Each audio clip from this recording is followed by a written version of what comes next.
Всем привет! Меня зовут Нина Заславская. В этом выпуске я вам покажу свою новую технику, которую я совсем недавно разработала и презентую совсем скоро на своем онлайн-курсе. Поэтому, чтобы не пропустить этот вебинар, подписывайтесь на мой инстаграм и следите за новостями. Ну а мы начинаем, и, конечно, начинаем прежде всего с построения эскиза. Рисуется эскиз всегда в сидячем положении, чтобы построить все максимально точно. У моей модели просто шикарные брови. И мы подумали, что все-таки хотим совместить технику волосковую с растушевкой. Не хочется делать контурные брови, нам очень нравится вот этот легкий натуральный пушок, поэтому мы будем именно это подчеркивать. Волосковая техника сейчас очень популярная, но в последнее время пошли запросы от моих клиентов, да и не только от клиентов, также от мастеров, которые приезжают обучаться, о том, что хочется совместить и волоски с растушевкой, но как красиво это сделать, как сделать красивый переход одной техники в другую, сегодня я вам покажу. На отрисовке эскиза мы сейчас не будем заострять много внимания, потому что я это очень много показывала. Если хотите освежить память, пожалуйста, переходите по ссылочке и смотрите видео, как строить эскиз. У моей модели своя шикарная форма. Нам нужно лишь заполнить какие-то недостающие моменты. Например, в начале хочется сделать еще попушистее, потому что здесь прям не хватает своих волосков. Ну и подчеркнуть, например, на изгибе немножечко пробелы, сделать форму более выразительной. Я сейчас сделала разметку точно такую же, как и при волосковой технике, потому что она мне нужна для того, чтобы правильно расставить акценты, правильно затемнить вот эти части и потом симметрично ввести волоски. Конечно, при пудровой растушевке не нужна такая схема, потому что там гораздо все проще.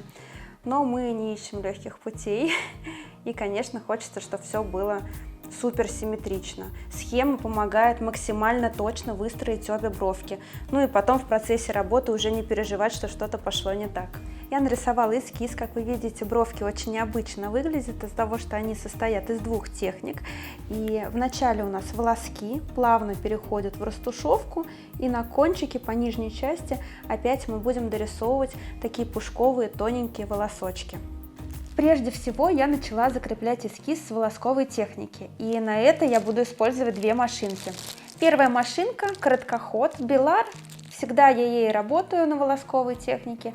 Если вы работаете короткоходной машинкой, линия получается более точная и тонкая, поэтому предпочтительнее, конечно, короткоход. Но вообще волоски можно любой машинкой сделать. Для пудры я буду использовать длинноходную машинку, это Шайен Солтера. Длинноходная машинка больше всего подходит для пудры. Если вы хотите сделать выраженные крутые пиксели, конечно же, это длинноход. Поэтому я буду пользоваться двумя машинками. Начинаю с Белара, потому что закрепляю волоски. И также я намешала два оттенка пигмента, один посветлее. Светлым я делаю подложку, сначала закрепляю все волоски, а темным уже в конце буду делать как раз-таки акцент в середине брови. На волосковую технику обязательно использовать, конечно, иголочку острой заточки. Преимущественно это 0,25 диаметр, самый ходовой, чтобы волосок получался тонкий и в то же время точный. На растушевку лучше использовать диаметр иголочки побольше, чтобы ваша точечка, пиксель получился более выраженный. Самое идеальное 0,35. Закрепляю волосочки я точно такими же движениями, как и, собственно, всегда. Не выходя из кожи, длина штришочка где-то 2 мм, мелкими движениями, походкой Майкла Джексона.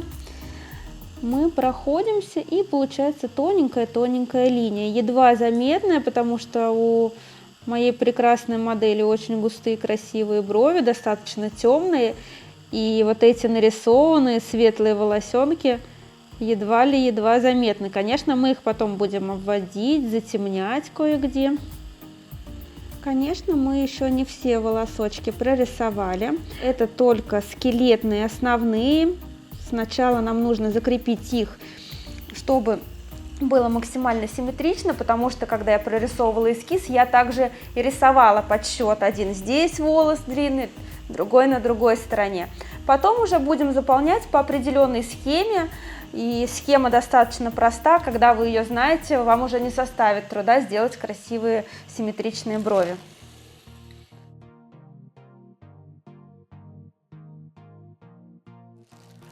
Мы закрепили волоски, и я беру в руки другую машинку, длинноходную, Шайен Солтера, как я уже вам говорила.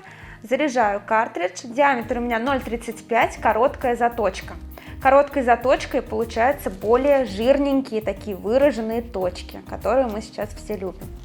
Итак, машинка готова, вольтаж на блоке 4,8. Если хотите, опять же, красивую россыпь, ставите прям на минимум вольтаж. Эта машинка мне позволяет поставить вольтаж 4,8, это самый минимальный, но можно еще до 4,5 спуститься, но она уже будет немножко заедать, потому что машинка высоковольтажная, и она даже запускается с большего вольтажа, только потом я уже в процессе работы чуть-чуть уменьшаю. Все, теперь моя задача вот эту растушеванную часть подтушевать.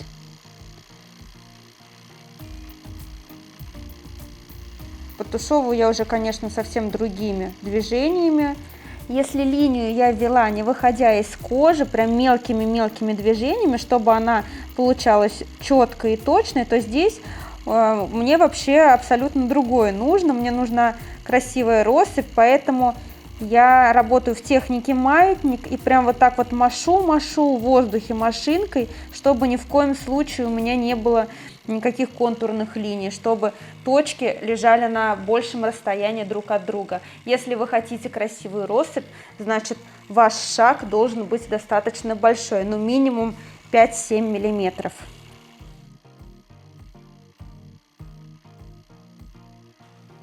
Я сделала первый проход. Конечно, он немножко подольше, чем обычная пудра, но это стоит того. Я наношу прям поверх пигмента анестезию. Таким образом пигмент больше войдет в кожу.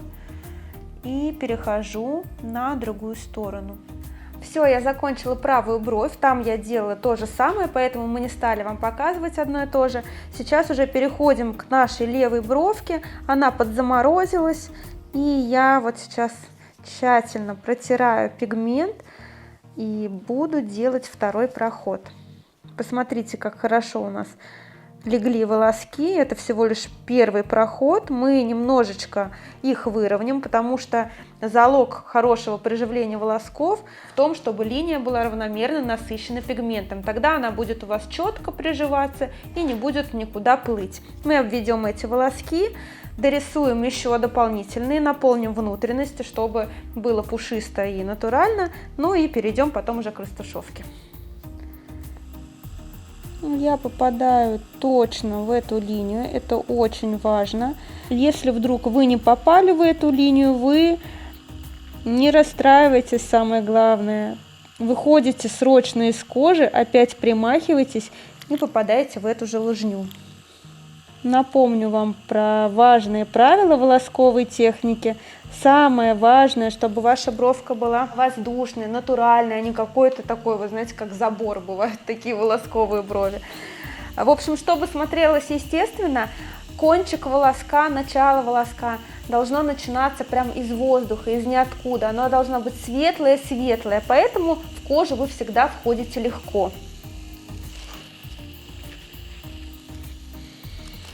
Как вы видите, я ввела волоски на хвостике и сейчас начинаю заполнять внутри, чтобы было густенько, красиво.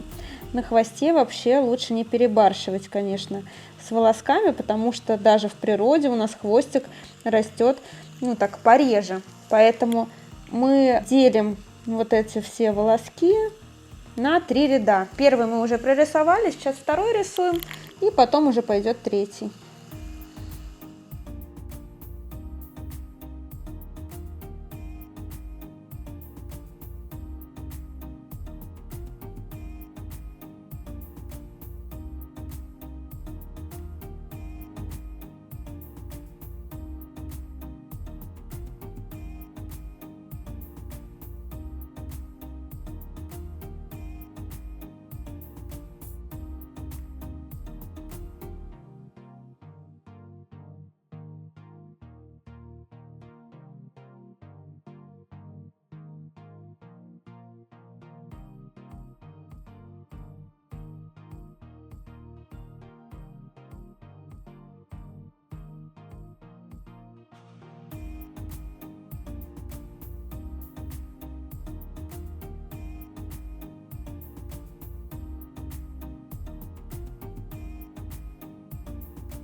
Я практически закончила прорисовывать волоски и решила перейти к растушевке. Сначала мы прокрасим нижнюю часть, как и в обычной пудре, мы сначала начинаем с самого темного, чтобы не перетемнить светлые части и сделать красивый переход к верху. Как мы знаем, нижняя часть у нас такая прям акцентная, поэтому там, где мне нужно проработать поплотнее, уложить пигмент, потемнее, я работаю более мелким штришочком. Где мне нужна пудра и воздух, а это верхняя часть бровки, там я увеличиваю амплитуду штриха и прям такими длинными штришочками укладываю пигмент.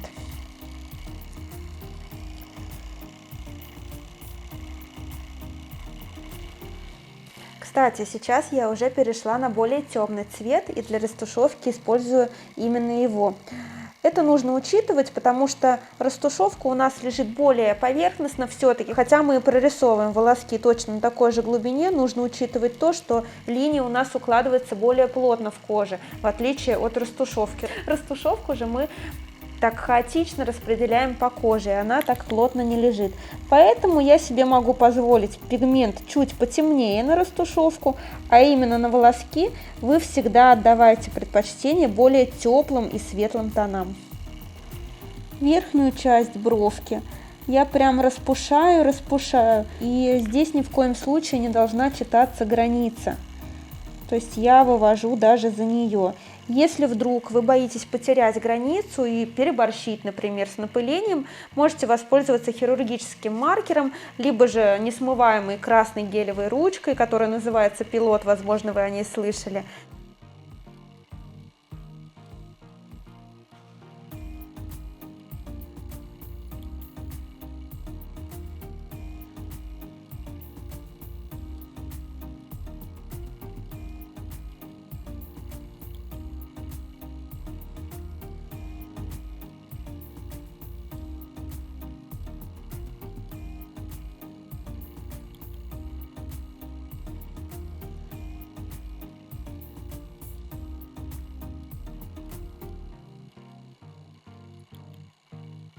Мы уже практически на финишной прямой, и сейчас мне нужно немножечко распушить в начале бровки, дорисовать волосков, и я уже перейду к растушевке. Конечно, первый проход растушевки я уже сделала, и, как вы видите, она у нас уходит куда-то в середину.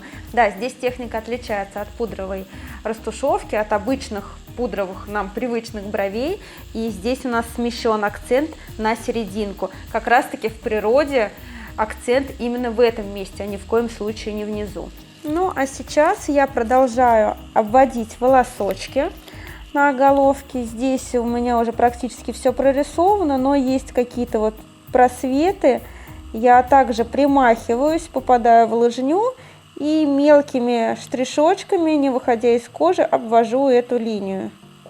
Сейчас, кстати, я уже взяла темный пигмент, который мы используем для растушевки, чтобы было более живо, и мы также можем расставить акценты на самой головке, но самое главное не перебарщивать с темным цветом. А акцента может быть максимум 3.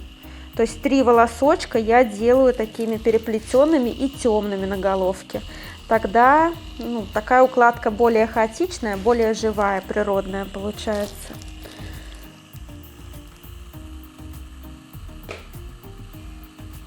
Вообще волоски с растушевкой можно по-разному сочетать, и такая техника уже есть, когда просто волоски тупо переходят в растушевку, но, к сожалению, стык двух техник получается немножко нелепый. Я же в своей технике учла все нюансы вот этой красивой стыковки двух техник, и вы видите результат, точнее, буквально через секунду вы его увидите на своих экранах.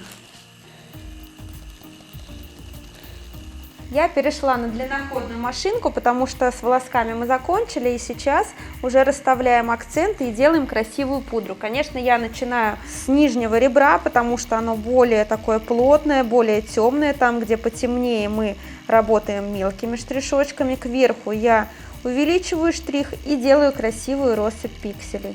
Тут самое главное не торопиться и работать уже длинным штришочком.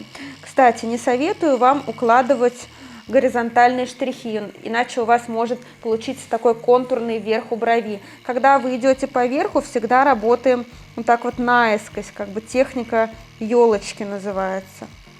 И таким образом получается неровный, размытый такой край.